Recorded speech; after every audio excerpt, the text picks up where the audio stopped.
के नाम पर मरीजों की जान से खिलवाड़ करने वाले पारस अस्पताल की जो खबर आपको सबसे पहले एबीपी गंगा ने दिखाई थी, उसका असर ये हुआ है कि मरीजों की जान से खिलवाड़ करने वाला पारस अस्पताल सील कर दिया गया है। इसके अलावा पारस के खिलाफ महामारी एक्ट के तहत केस भी दर्ज किया गया है। ये मामला सामने आने के बाद से ही पारस अस्पताल में कोरोना संकट के दौरान जान गंवाने वाले लोगों के परिजनों में भारी गुस्सा है। नाराज लोगों ने आज कांग्रेस कार्यकर्ताओं के साथ पारस अस्पताल के बाहर भारी हंगामा किया, लेकिन पारस अस्पताल के खिलाफ हुई इस कार्रवाई के बाद भी आगरा के डीएम प्रभु नारायण सिंह का कहना है कि 28 अप्रैल को ऑक्सीजन की कमी से आगरा में किसी की मौत नहीं हुई।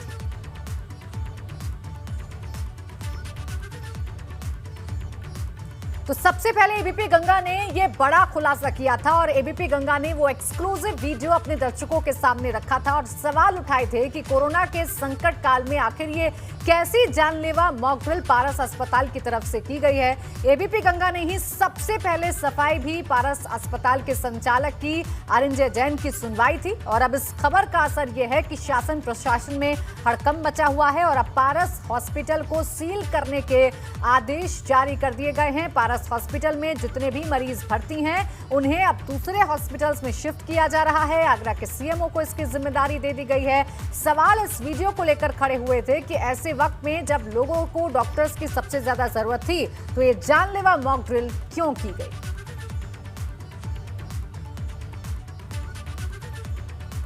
कोरोना वैक्सीन को भाजपा की वैक्सीन बताकर अपनी सरकार आने पर टीका लगवाने का बयान देने वाले सपा अध्यक्ष अखिलेश यादव ने आज इस बात का ऐलान कर दिया कि वो भी जल्द ही कोरोना का टीका लगवाएंगे। आपको बता दें कि एक दिन पहले ही यानी कल अखिलेश यादव के पिता और सपा संरक्षक मुलायम सिंह यादव ने कोरोना की वैक्सीन लगवाई थी, जिसके बाद भाजपा ने मुलायम सिंह के वैक्सीनेशन को लेकर अखिलेश यादव पर जुबानी हमले शुरू कर दिए थे। लेकिन आज अखिलेश यादव ने न सिर्फ खुद कोरोना का टीका लगवाने बल्कि लोगों से भी वैक्सीनेशन करवाने की अपील की। हालांकि अखिलेश यादव ने आज फिर कहा कि वो भाजपा के टीके के खिलाफ हैं, न कि भारत सरकार की वैक्सीन के।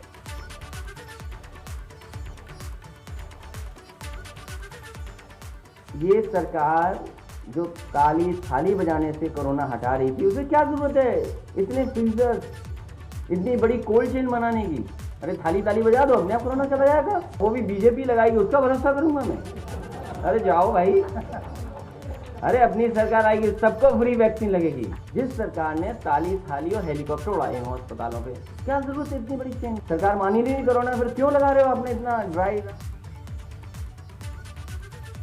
अखिलेश यादव ने भले ही कोरोना की वैक्सीन लगवाने का ऐलान कर दिया है, लेकिन यूपी सरकार में मंत्री मोहसिन रजा ने अखिलेश को उनका पुराना बयान याद दिलाते हुए कहा है कि अखिलेश यादव मान चुके हैं कि 2022 में उनकी सरकार नहीं आने वाली, इसीलिए वो अब टीका लगवाने के लिए तैयार हो गए हैं।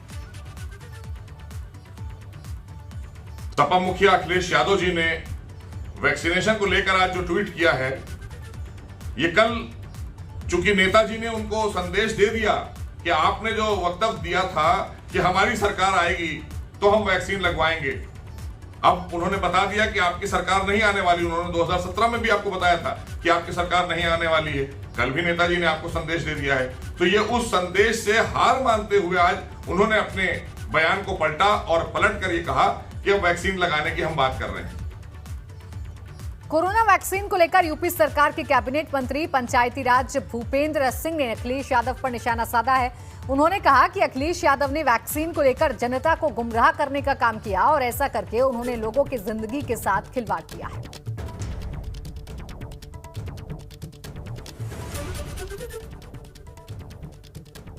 जो पूरे प्रदेश में देश में उन्होंने भ्रम की स्थिति पैदा की है और लोगों की जान के साथ उन्होंने जिस तरह का खिलावाड़ किया है, संवैधानिक पदों पर बैठे लोग, उत्तर प्रदेश जैसे राज्य के बड़े राज्य के मुख्यमंत्री रहे, लोकसभा में माननीय सदस्य रहे, ऐसे लोग इस तरह का भ्रम फैलाने का काम, जनता को गुमराह करने का काम, लोगों की जान से खेल करने का काम अगर करेंगे तो मैं निश्चित रूप से इसे निंदा करता हूँ। मेरे लिए बहुत दुखद है ये। और इस तरह के लोगों से, इस तरह के राजनीतिक दलों के लोगों से प्रदेश की जनता को सावधान रहना चाहिए। उत्तर प्रदेश में कोरोना की दूसरी लहर का कहर अब लगभग पूरी तरह थमता हुआ दिख रहा है। प्रदेश के किसी भी जिले में कोरोना के 600 से ज्यादा एक्टिव केस नहीं होने के बाद अब यूपी के हर जिले में कोविड कर्फ्यू खत्म कर दिया गया है। बीते 24 घंटे में पूरे प्रदेश में कोरोना के सिर्फ 797 नए मामले आए हैं और एक्टिव केस भी घटकर 14,000 रह गए हैं। प्रदेश में कोरोना पॉजिटिविटी रेट सिर्फ 0.2% रह गया है, जबकि रिकवरी रेट 97.1% तक जा पहुंचा है। हालांकि राहत भरे इन सभी आंकड़ों के बावजूद प्रदेश के हर जिले में सुबह 7 बजे से शाम 7 बजे तक ही बाजार खुले रहे हैं, जबकि शाम 7 बजे से सुबह 7 बजे तक हर जिले में नाइट कर्फ्यू जारी रहेगा।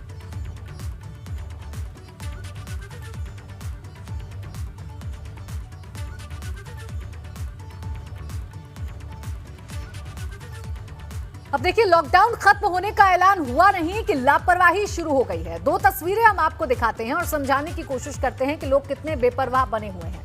अयोध्या और अमेठी की ये तस्वीरें हैं। अयोध्या में भक्ति के नाम पर सोशल डिस्टेंसिंग की धज्जियां उड़ गई। ज्येष्ठ के दूसरे बड़े मंगल पर श्रद्धालु हनुमान गढ़ी पहुंचे। बिना मास्क और शारीरिक दूरी के लोग हनुमान गढ़ी में दर्शन करने लगे। वहीं दूसरी तस्वीर अमेठी की है। नाइट कर्फ्यू के बावजूद शादी समारोह में ऑर्केस्ट्रा का आयोजन हुआ। इस दौरान लोग कोविड गाइडलाइंस की धज्जियां उड़ाते दिखे। बिना सोशल डिस्टेंसिंग और मास्क के सैकड़ों की भीड़ के सामने गाना बजाना हुआ।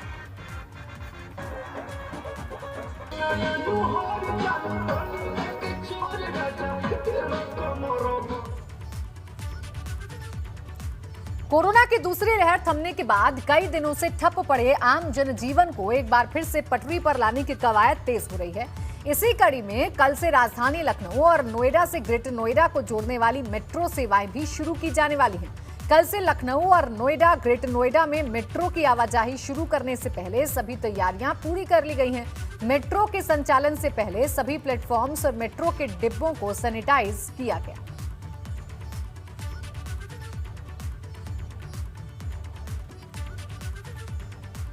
यूपी में यूनिवर्सिटी और डिग्री कॉलेज की परीक्षा को लेकर नया फैसला सरकार का सामने आया है।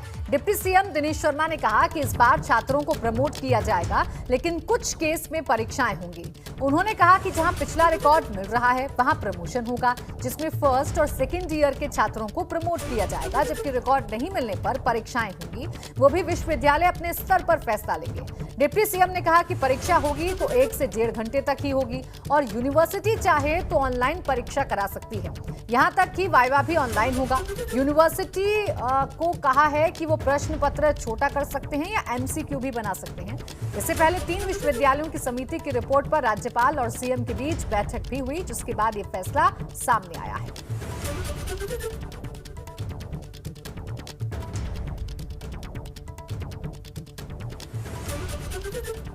अगर सेमेस्टर की परीक्षाएं कहीं पर हो चुकी, ज़्यादातर जगहों पर जो सूचना मिली है विश्वविद्यालयों की कई जगह पर हो चुकी हैं, कुछ सेमेस्टर की, कुछ की नहीं हुई हैं।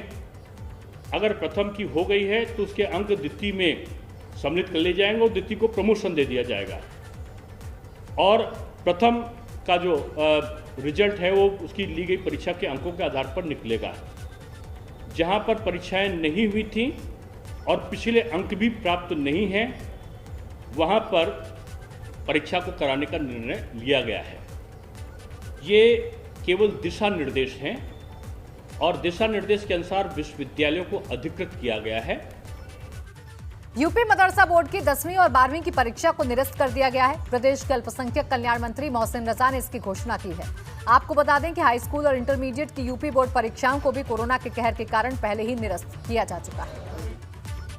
मदरसा शिक्षा बोर्ड की 10th और 12th स्टैंडर्ड की परीक्षाओं को भी इस बार हम सरकार ने रद्द कर दिया है और इनको हमने माध्यमिक शिक्षा बोर्ड के तर्ज पर, जैसा कि माननीय मुख्यमंत्री ने आदेशित किया था, उसी के तर्ज पर हमने मदरसा बोर्ड की 10th और 12th स्टैंडर्ड की परीक्षाओं को रद्द कर दिया है। और अब आगे जैसे चीज़ें बढ़ेंगी और जो नए सेशन की तैयारी होगी उसकी सूचना बहुत जल्दी ही आपको दे दी जाएगी।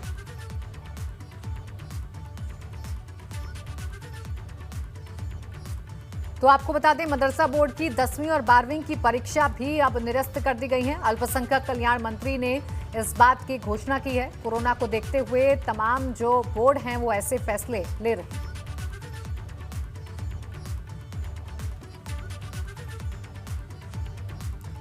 शामली में कोरोना से बचाव को लेकर एक सन्यासी 41 दिनों से खड़ी तपस्या कर रहे हैं। वो 41 दिनों तक खड़े होकर अपना पूजा पाठ करेंगे। सन्यासी के द्वारा ये तपस्या पूरे क्षेत्र को बीमारियों और कोरोना मरीजों से बचाव को लेकर की जा रही है। दरअसल आपको बता दें कि तस्वीरों में खड़े होकर जो सन्यासी पूजा कर रहे हैं उनका नाम आप ये खड़ी बाबा। तपस्या कर रहे हैं। ये सन्यासी बाबा शामली जिले में कोरोना और अन्य बीमारियों का प्रभाव ना हो, इससे बचाव हो, इस उद्देश्य को लेकर तपस्या कर रहे हैं।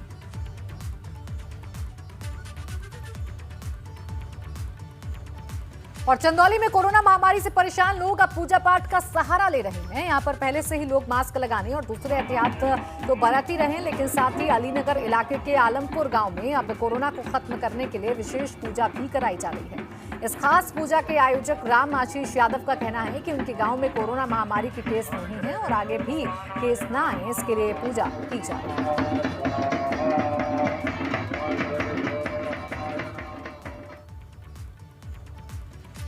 और नोएडा में बनने वाली देश की सबसे बड़ी फिल्म सिटी का काम अब जोर पकड़ने वाला है। ऐसा इसलिए क्योंकि सीएम योगी के ड्रीम प्रोजेक्ट फिल्म सिटी का फाइनल डीपीआर तैयार हो चुका है।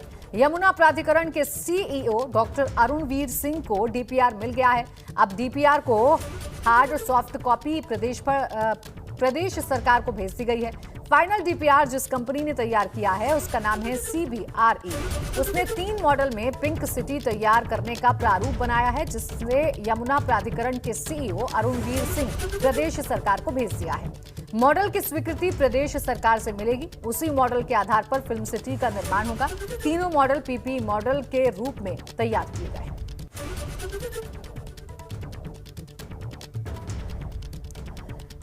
देश की सबसे बड़ी फिल्म सिटी जो कि ग्रेटर नोएडा में बनने जा रही है, उसको लेकर अब जो तैयारियां हैं वो तेज हो गई हैं और जल्द ही ये फिल्म सिटी बनकर तैयार हो जाएगी, ऐसे कयास जरूर लगाए जा सकते हैं। अभी फिलहाल जो डीपीआर है वो तैयार कर लिया गया है और कैसा मॉडल इस फिल्म सिटी का होना चाहिए वो अब सैंपल सरकार को भेज दिया गया है।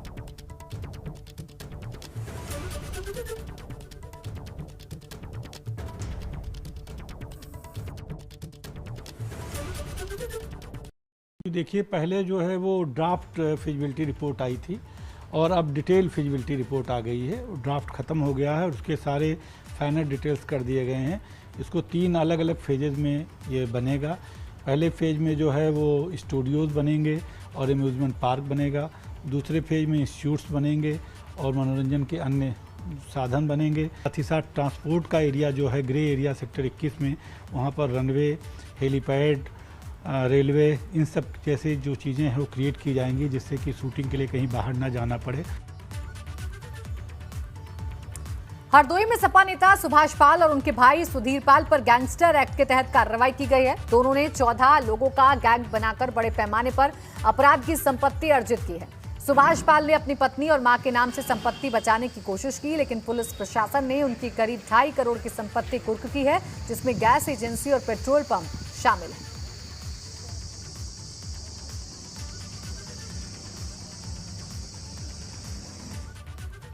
जनपद हरदोई का रहने वाला सुभाष पाल एक बहुत ही कुख्यात शातिर, हिस्ट्री शीटर, रजिस्टर्ड शराब माफिया है, जिसके पूरे रैकेट का पर्दाफाश करते हुए हरदोई पुलिस ने, प्रशासन ने इस पे मुकदमे लिखे, इस पे गैंगस्टर की कार्यवाहियां की और जिलाधिकारी महोदय हरदोई के आदेशानुसार गिरोहबंद अधिनियम के धारा 14(1) के तहत इसकी तमाम प्रॉपर्टी को जो काले कारनामों से इसने कमाई थी उसको सरकार के पक्ष में जब्त किया जा रहा है।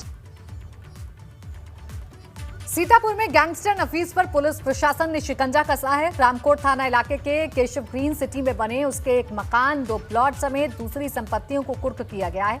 साथ ही 3 गाड़ियों को भी कुर्क किया गया है। इसकी कीमत 1 करोड़ 5 लाख रुपए बताई जा रही है। आपको बता दें कि नफीस पर कोतवाली, रामकोट और खैराबाद में कई मुकदमे दर्ज हैं। नफीस रामकोट के बिजौरा का रहने वाला है और वो संगठित गिरोह बनाकर गैंग चलाता है। पुलिस महानिदेशक महोदय उत्तर प्रदेश व उत्तर प्रदेश शासन द्वारा प्रदत्त निर्देशों के क्रम में अपराधियों के विरुद्ध आपराधिक कृत्य से अर्जित संपत्ति के जब्तीकरण की कार्रवाई प्रचलित है। इसी क्रम में आज दिनांक 8 जून को जिलाधिकारी सीतापुर के आदेश पर अभियुक्त मोहम्मद नफीस निवासी बिजौरा थाना रामकोट जनपद सीतापुर द्वारा लूटपाट जैसे आपराधिक कृत्यों से अर्जित की गई संपत्ति, जिसमें एक मकान और 2 प्लाट, 1 चौपहिया वाहन व 2 पहिया वाहनों को यूपी गैंगस्टर एक्ट के अंतर्गत पंजीकृत अभियोग में 14(1) यूपी गैंगस्टर एक्ट के तहत जब्त करने की कार्रवाई की गई है। सरकारी अस्पताल में ऑपरेशन के दौरान डॉक्टर्स पर गैंगरेप का आरोप लगाने वाली लड़की की इलाज के दौरान मौत हो गई। पीड़िता ने जिस अस्पताल के डॉक्टर्स पर ऑपरेशन के दौरान गैंगरेप का आरोप लगाया था, उसी अस्पताल में उसने दम तोड़ दिया। वहीं लड़की की मौत के बाद समाजवादी पार्टी और महिला अधिकार संगठन के सदस्यों ने डीएम ऑफिस का घेराव कर जमकर विरोध प्रदर्शन किया, जिसके बाद सरकारी अमला भी हरकत में आ गया। पीड़िता की मौत के बाद पुलिस ने भी मामले में एफआईआर दर्ज कर ली है और मामले की तफ्तीश में जुट गई है। हालांकि पुलिस ने इस केस में अज्ञात लोगों के खिलाफ एफआईआर दर्ज की है, जिससे विरोध प्रदर्शन करने वालों का गुस्सा भड़क गया। ये लोग अब आरोपी डॉक्टर्स के साथ साथ पुलिसकर्मियों के खिलाफ भी एफआईआर दर्ज करने की मांग कर रहे हैं। सोशल मीडिया के थ्रू हमें प्राथमिक सूचना मिली थी। सूचना के आधार पर पूरी तरह से जांच कराई गई है। डॉक्टर्स की टीम ने भी इसके लिए जांच की है। सीएमओ ने मेडिकल की टीम लगाई थी। जांच की टीम के समस्त बिंदु जो हमें मिले हैं उनको समाहित करते हुए और लीगल ओपिनियन भी हमने लिया है, उसके आधार पर एफआईआर को रजिस्टर करके इस मामले की पूरी तरह से जांच की जा रही है। बात करेंगे हापुड़ की, जहां मकान बिकाऊ है कि पोस्टर सुर्खियों में है, लेकिन इसका कारण कुछ अलग है। यहाँ आदर्श नगर कॉलोनी के लोग पीने के पानी, सड़क और नाली की समस्या से इस कदर परेशान हैं कि करीब 100 लोगों ने अपने घरों पर मकान बिकाऊ है का पोस्टर लगा दिया है। इनका कहना है कि सभासद और तमाम अधिकारियों से शिकायत के बावजूद समस्या का समाधान नहीं हो सका। इनका कहना है कि वो हाउस टैक्स देने के बावजूद बुनियादी सुविधा भी नहीं मिल रही है। हालांकि पोस्टर लगाने के बाद प्रशासन हरकत में है। ये इसलिए लगाए गए हैं कि ये हमारे नाली खरंजन का जो ज्यादा परेशानी, नाली खरंजन के पानी कहीं निकलता, कहीं को निकलने के लिए रास्ता नहीं है, और जो हमारे मकानों पर हाउस टैक्स लगा हुआ, सारी चीज लगाई है, तो हमें नाली खरंजन क्यों नहीं मिलते? ये चीज मिलनी चाहिए हमें। नाली की, सड़क की समस्या है। पूर्वांचल के जिलों में कोरोना महामारी को रोकने के अभियान और विकास कार्यों में तेजी लाने के लिए एमएलसी एके शर्मा को जब से जिम्मेदारी दी गई है, पूरे इलाके की सूरत हाल में बदलाव नजर आने लगा है। एके शर्मा के मऊ दौरे के बाद जिले में विकास के पंख लग गए हैं।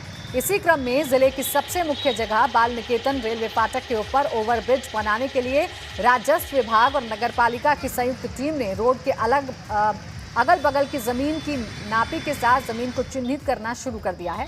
अब आगे फ्लाईओवर ब्रिज बनाने के लिए जमीन अधिग्रहण की कार्रवाई की जाएगी। का ये अभी नापी हो रहा है, तो देखिए आने वाला कल जो है सरकार जो इसमें क्या कोऑपरेट करती है ओवरब्रिज का। अच्छा। और अभी तो वर्तमान में फाटक ही चल रहा, बाल के लिए हिंदी भवन से लेके ये सब चल रहा है, निकालो। जी।